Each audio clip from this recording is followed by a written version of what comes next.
ছেলের বউ গোসল করছে, দরজার বাহিরে দাঁড়িয়ে শ্বশুরটা দেখছে। রাত তখন 2টো। আজিজ মিয়া এসেছিল টয়লেটে, কিন্তু ভেতরে কে যেন গোসল করছে দেখে আজিজ মিয়া টেনশনে পড়ে গেল। আজিজ মিয়া ভাবলো এত রাতে গোসল করে কে। আজিজ মিয়া আবারও উকি দিল, দেখলো ছেলের বউ গোসল করছে। আজিজ মিয়া টেনশনে পড়ে গেল, এত রাতে ছেলের বউ গোসল করে কেন। আজিজ মিয়া তাড়াতাড়ি তার বউকে ডাকতে গেল। আজিজ মিয়া রুমে এসে ওনার স্ত্রীকে ডাকতে লাগলেন, ইলা বেগম, এই ইলা বেগম ওঠো। আরে বাবা, এত রাতে ডিস্টার্ব করছো কেন? তোমাকে উঠতে বলছি। তোমার জন্য কি আমি ঠিক মতো ঘুমোতেও পারবো না? আরে এসব করার বয়স কি এখন তোমার আছে? আরে বাবা, আমি কোনো কিছু করার জন্য তোমাকে ডাকছি না। তাহলে কেন ডাকছো? আগে ওঠো, তারপর বলছি। ইলা বেগম শোয়া থেকে উঠলো। বলো কি হয়েছে? আমার এত বছরের ইবাদত বন্দেগি সব তো শেষ হয়ে গেল। কেন তোমার ইবাদত বন্দেগি শেষ হবে কেন? কেন শেষ হবে? আমার সাথে এসো, তারপর দেখাচ্ছি। আজিজ মিয়া ইলা বেগমের হাত ধরে টেনে রুম থেকে বের হয়ে বাথরুমের কাছে গেল। তখনও আজিজ মিয়ার ছেলের বউ গোসল করছে। আজিজ মিয়া বলল, উকি দিয়ে দেখো এত রাতে কে গোসল করে। ইলা বেগম বাথরুমের দরজা দিয়ে উকি দিয়ে দেখলো বড় ছেলের বউ গোসল করছে। ইলা বেগম বলল, বৌমাই তো গোসল করছে। বৌমা কেন গোসল করছে তুমি বোঝো? কেন আবার? হয়তোবা গরম লাগছে তাই গোসল করছে। আরে আহম্মক, তুমি মানুষ হবা কখন? আজিজ মিয়ার মুখে এমন কথা শুনে ইলা বেগম টেনশনে পড়ে গেল। তুমি আমাকে ক্লিয়ার করে বলো তো, আমাদের বড় ছেলে কোথায়? কেন? জেলখানায়। সে আজকে বছর জেলখানায়? সবকিছু আমার বলতে হবে কেন? তুমি কি জানো না আজকে সে 3 বছর ধরে জেলখানায়? তাহলে এত রাতে ছেলের বউ গোসল করে কেন? স্বামী থাকলে না হয় বলতাম, স্বামী স্ত্রী মিলন করার পর ফরজ গোসল করছে। এখন কেন করছে? আমারও তো একই প্রশ্ন। ঘরে আমার আর একটা বিবাহ উপযুক্ত সন্তান রয়েছে। তুমি কি কিছুই বোঝো না? ইলা বেগমের এখন সবকিছু ক্লিয়ার হতে লাগলো, কারণ বৌমার পাশের রুমে থাকে ছোট ছেলে বিজয়। নিশ্চয়ই 3 বছর স্বামীকে কাছে না পেয়ে ভাবি দেবরের প্রেমে পড়েছে। ইলা বেগম বলল, তুমি রুমের দিকে যাও, আমি দেখে আসি বিজয় কি করছে। ইলা বেগম বিজয়ের রুমের দিকে গেল, আর আজিজ মিয়া নিজের রুমের দিকে চলে গেল। ইলা বেগম বিজয়ের রুমের কাছাকাছি এসে দেখলো বিজয় প্যান্ট খুলে লুঙ্গি পরেছে। ইলা বেগমের সন্দেহ আরো ঘনীভূত হয়ে গেল। ইলা বেগম সেখানে আর না দাঁড়িয়ে সোজা স্বামীর কাছে চলে আসলো। আজিজ মিয়া বলল, কি গো, কি দেখেছো? বিজয় কি ঘুমিয়েছে? তোমার ধারণাই সত্যি হলো। আমি দেখলাম বিজয় প্যান্ট খুলে লুঙ্গি পরছে। আল্লাহ, তুমি আমাকে রক্ষা করো। আল্লাহ, এই পাপ অনাচার, এই গুনাহের কারণে আমাকেও জাহান্নামে যেতে হবে। আমার বড় ছেলেটার অবৈধ অস্ত্র রাখার দায়ে 6 বছরের সাজা হয়ে গেল। 3টা বছর চলে গেল, আর 3 বছর পর সে বাড়ি ফিরবে। এর ভেতর যদি ওদের দেবর ভাবির সম্পর্কটা আরো বেশি গভীরে চলে যায়, এই কথা যদি পাড়া প্রতিবেশীর কানে চলে যায়, তাহলে আমার বড় ছেলে বাড়িতে আসলে আমি কি জবাব দিব? তুমি বড় ছেলেকে কি জবাব দিবে তাই ভাবছি ইলা বেগম।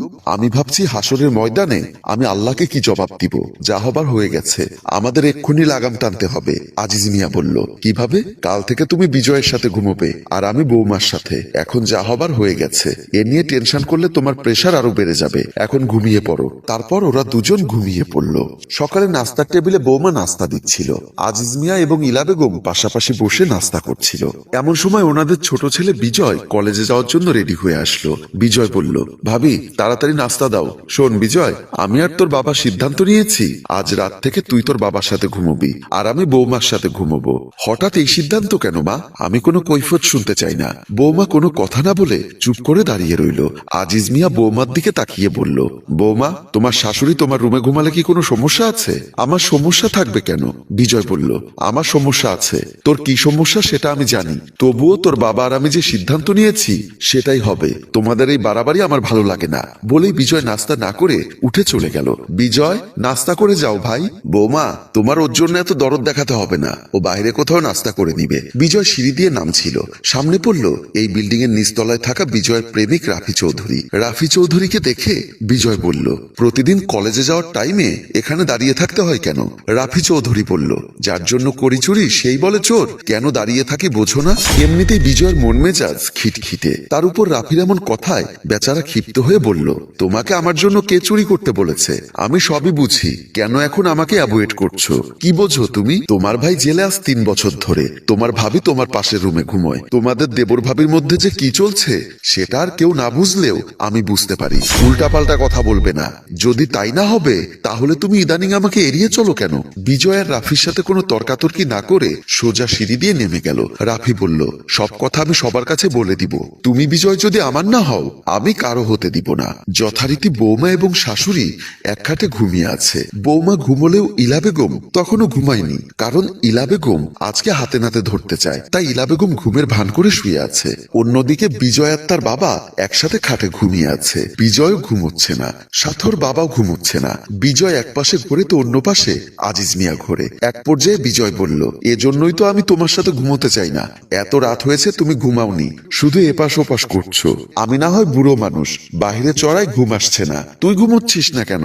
আমার পাশে কেউ ঘুমোলে আমার ঘুম আসে না। এই কথা বলে বিজয় অন্য কাত হয়ে শুয়ে আছে। এত কথা না বলে চোখ বন্ধ করে শুয়ে থাক, দেখবি ঘুম চলে আসবে। এদিকে বৌমা হঠাৎ শোয়া থেকে উঠে বসে গেল। ইলা বেগম হালকা করে চোখ খুলে বৌমা কি করছে না করছে সব দেখছে। ইলা বেগম দেখলো বৌমা আলনা থেকে কাপড় নিয়ে বের হয়ে যাচ্ছে। ইলা বেগম ও বৌমার পেছন পেছন রুম থেকে বের হয়ে গেল। এদিকে বিজয় লক্ষ্য করে দেখলো ওর বাবা ঘুমিয়ে পড়েছে। তাই বিজয় বিছানার পাশ থেকে মোবাইলটা নিয়ে আস্তে আস্তে বিছানা থেকে নেমে রুমের বের হয়ে গেল।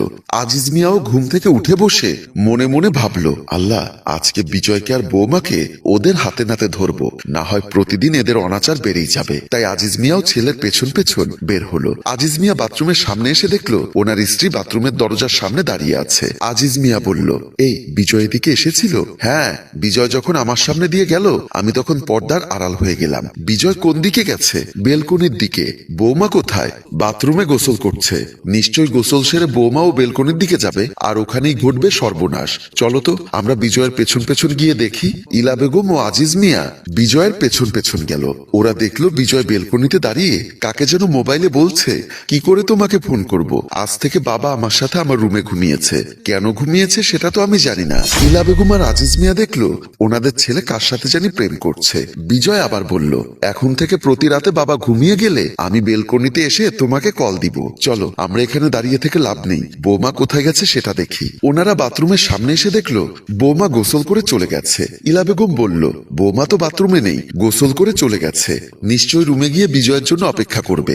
চলো তাড়াতাড়ি আমরা রুমে গিয়ে দেখি। আজিজ মিয়া এবং ইলা বেগম রুমে এসে অবাক হয়ে গেল। দেখলো ওনাদের বৌমা নামাজের পার্টিতে বসে তাহাজ্জুদের নামাজ পড়ছে। আজিজ মিয়া এবং ইলা বেগম একজন আরেকজনের মুখের দিকে তাকাচ্ছে। বৌমা নামাজ শেষ করে মোনাজাত ধরল, আল্লাহ, আমি গুনাহগারের ফরিয়াদটা শোনো। আমার স্বামী নির্দোষ, একটা মিথ্যা মামলায় জড়িয়ে তার 6 বছরের সাজা হয়েছে। তুমি তো উত্তম বিচারক আল্লাহ, তুমি তো অন্তর্যামী, তুমি তো সব জানো।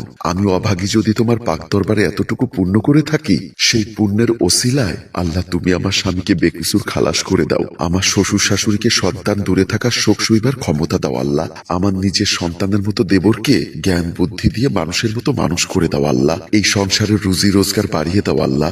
আজিজ মিয়া এবং ইলা বেগম বুঝতে পারলো তারা যেটা সন্দেহ করেছে সেটা সত্য নয়। হ্যালো ভিউয়ার্স, আমরা সচরাচর যেটা দেখি অনেক সময় সেটার বিপরীতও হতে পারে। তাই আসুন দৃষ্টিভঙ্গি পাল্টাই, তাহলে পাল্টে যাবে আমাদের সমাজ আর সুন্দর হবে আমাদের পরিবেশ। আমাদের গল্পটি কেমন লেগেছে তা কমেন্ট করে জানান। আপনাদের কমেন্টের উত্তর আগামীকাল ঠিক দুপুর 2টোয় এই পেজ থেকে আমরা লাইভে আসবো। আমাদের সাথে সরাসরি যুক্ত হতে আগামীকাল ঠিক দুপুর 2টোয় আমাদের এই পেজে আসুন। আর গল্পটি ভালো লাগলে বেশি করে শেয়ার করে দিন। ধন্যবাদ।